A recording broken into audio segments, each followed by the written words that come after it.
नमस्कार दोस्तों, प्रखर इंडिया यूट्यूब मंच पे आपका स्वागत है। बहुत बड़ी खबर आ चुकी है चुनाव आयोग को लेकर।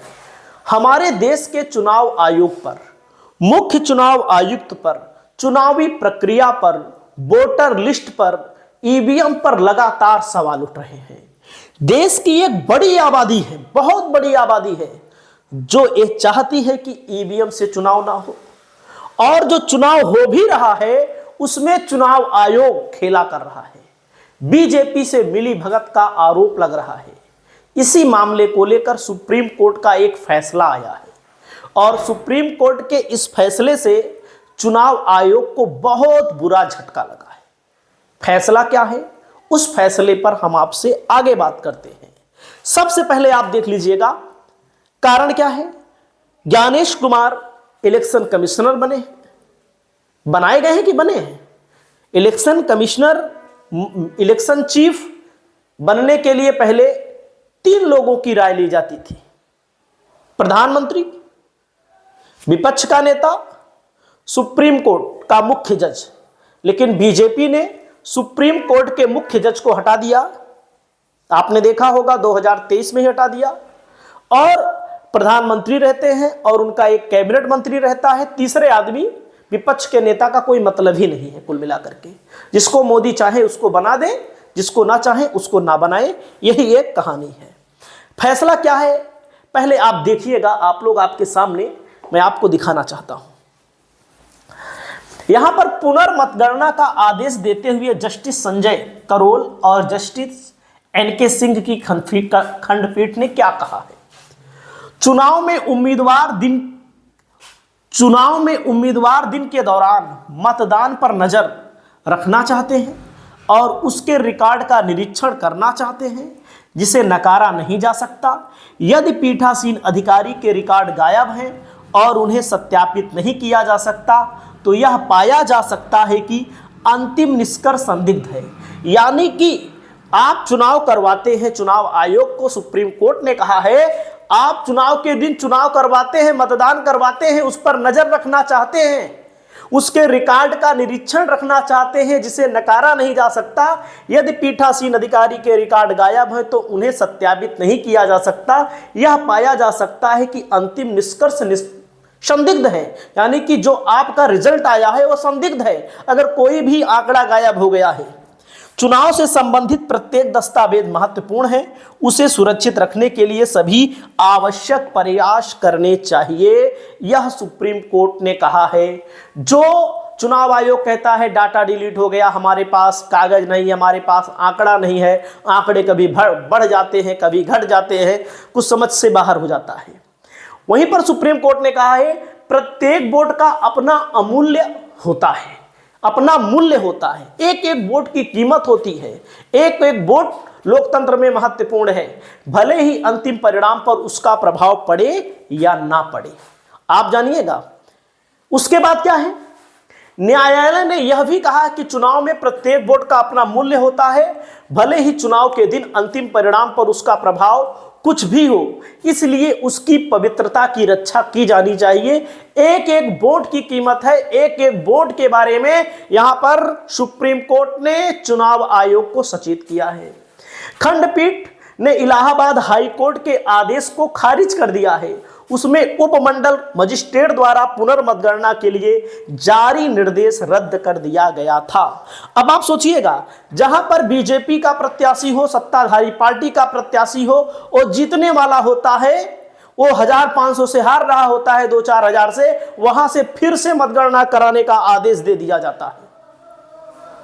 लेकिन जहां विपक्ष वाला होता है वहां पर क्या होता है, फिर से मतगणना कराने का अधिकार, फिर से मतगणना से संबंधित अगर कोई बात करेगा तो उसके ऊपर लाठी पड़ेगी। जैसे फर्रुखाबाद लोकसभा क्षेत्र के अंतर्गत लोकसभा चुनाव में हुआ था, लाठियां पड़ी लोगों को, कार्यकर्ताओं को, समाजवादी पार्टी के लोगों के ऊपर। और मैं आपको दिखाना चाहता हूं, आगे देखिएगा।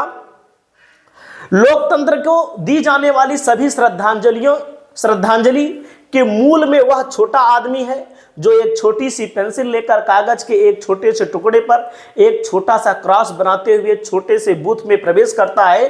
कोई भी बयानबाजी या बहुत अधिक चर्चा संभवतः उस बिंदु के अत्यधिक महत्व को कम नहीं कर सकती।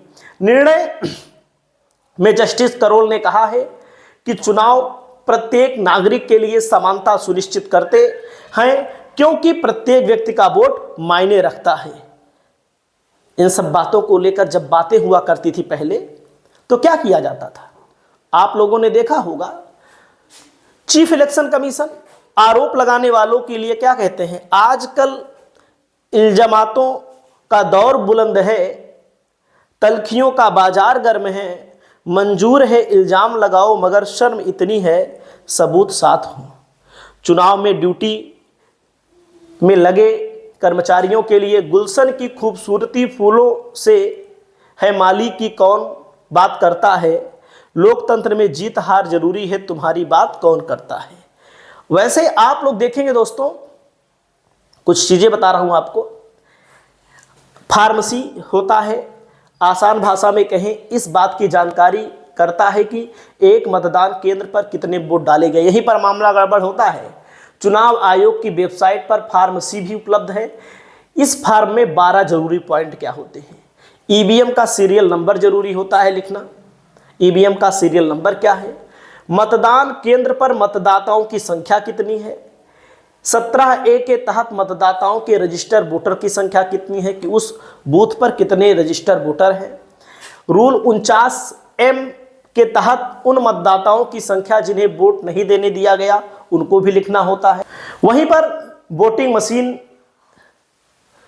में दर्ज वोटों की संख्या लिखना होता है, बैलेट पेपर्स की संख्या लिखना होता है, 6 पोलिंग एजेंट्स के हस्ताक्षर होते हैं, चुनाव अधिकारी के हस्ताक्षर होते हैं। इसी फार्म का एक अलग हिस्सा भी होता है जिसे मतगणना वाले दिन इस्तेमाल किया जाता है।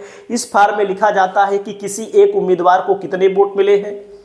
और उसके बाद कंडक्ट ऑफ इलेक्शन रूल्स 1961 के 49A और 56C के तहत चुनाव अधिकारी को फार्म 17C के पार्ट 1 की वोटों की जानकारी भरनी पड़ती है। चुनाव अधिकारी को ये जानकारी मतदान खत्म होने के बाद पोलिंग एजेंट्स को मुहैया करवाना होता है।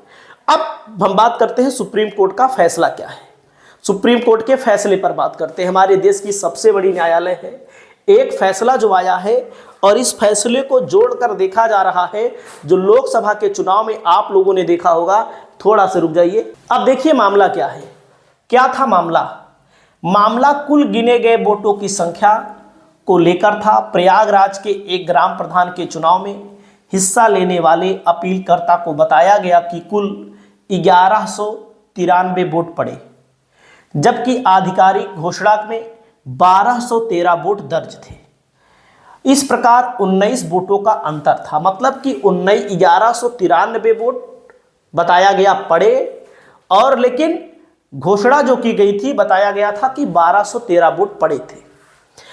प्रतिवादी 37 वोटों के अंतर से जीते थे, इसलिए भले ही अतिरिक्त 19 वोट घटा दिए जाएं तो उनकी जीत पर कोई प्रभाव नहीं पड़ता। हालांकि कोर्ट ने कहा कि उसका उद्देश्य यह नहीं है कि कौन जीता, बल्कि यह देखना है कि उचित प्रक्रिया का पालन किया गया है कि नहीं। अब आप सोचिएगा थोड़ी देर के लिए, तो कुल मिलाकर के जो चुनाव में ये बातें आती हैं, वोट पड़ता है कितना और उसको गिना कितना जाता है, ये बहुत मायने रखता है। और जब सुप्रीम कोर्ट ने यह फैसला दिया है तो इसी फैसले के आधार पर आने वाले समय में फर्रुखाबाद, मैं आपको दिखा रहा हूं फर्रुखाबाद में क्या हुआ था। लोकसभा रिजल्ट के बारे में आप देखिएगा, सेम यही से ही मामला था, सेम यही मामला था, लेकिन इसमें क्या था अंतर, एक प्रत्याशी ऐसा था, मतलब कि जो भी हुआ, हराया गया जिताया गया, वो तो भाई अब सर्टिफिकेट बीजेपी वाले को मिल गया है। 2678 वोटों से बीजेपी यहां पर चुनाव जीत गई। कैसे जीत गई आप लोग कमेंट करिएगा। नवल किशोर शाह को 2678 वोट मिले, कम मिले। आप सोचिएगा कितना कम मार्जिन से ये जीते हैं। जो इसमें दोस्तों आपके सामने दिख रहे हैं, मैं आपको दिखाना चाहता हूं, अमर सिंह जो चुनाव लड़े थे, नवल किशोर शाक्य ने बताया है कि इनका जो नामांकन था चुनाव आयोग ने रद्द नहीं किया।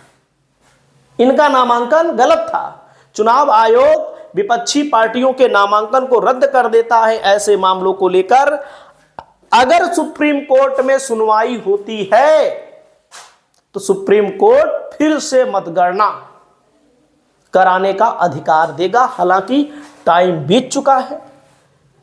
सुप्रीम कोर्ट के फैसले पर कितना टाइम लगेगा? पहले हाई कोर्ट से कोई फैसला आए, फिर सुप्रीम कोर्ट से कोई फैसला आए, लेकिन बीजेपी की चोरी, चुनाव आयोग की सीनाजोरी यहां पर पकड़ी गई है। सुप्रीम कोर्ट ने फटकार लगाई है। आपकी क्या राय है? आप अपनी राय बताएं। नमस्कार।